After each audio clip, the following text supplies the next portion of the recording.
Merry Cringemas, sports fan, and happy Brawladays to all who celebrate. The holidays are a time to feel safe and secure. And who could possibly make you feel safer than untrained police officers? Man, please, come here for a second. What's that say?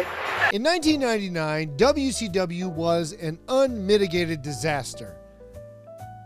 That's it. That's the setup. Leading up to spring break, WCW was doing a spring breakout tour, and in an episode of Nitro that started out with the first hour having no wrestling in it whatsoever, we hopped to a video where Marcus, Buff Bagwell, and the Big Bad Booty Daddy Scott Steiner, are driving a Hummer limo. Not riding in the back, driving. And on a personal note, I did once have Buff Bagwell travel with me to a show in Ohio forever ago, decades ago at this point. And he was a super nice guy.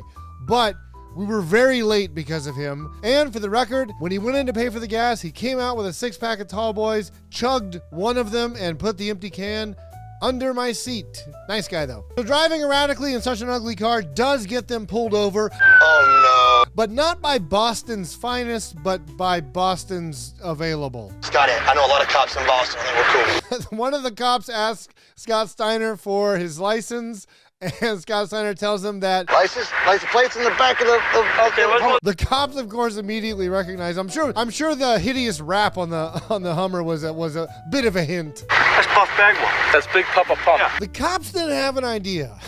The captain says, listen, we can give these guys tickets, or we could give them ticket books and send them out to do some good police work. Have you seen this boy? Which is implied that good police work is just writing a bunch of tickets. Littering and... And we have a game of bad cop, worst cop here, because the other guy's like, listen, you got two choices, Pally. I got a flash for you, Joy Boy. You guys can either come downtown with me, or you can go out and take these badges and write a bunch of tickets to strangers. But you put on a pair of shoes when you walk into the New York Public Library, fella. And then the captain, in a thick Boston accent, decides to recognize Scott Steiner's thick... You got a beautiful hat on. Okay, freeze. This woman has never smoked a cigarette in her life. Like, what? I've never seen... This is what would happen if an alien came down and entered into a human body and we handed it a cigarette. They'd be like, what? Come here for a second.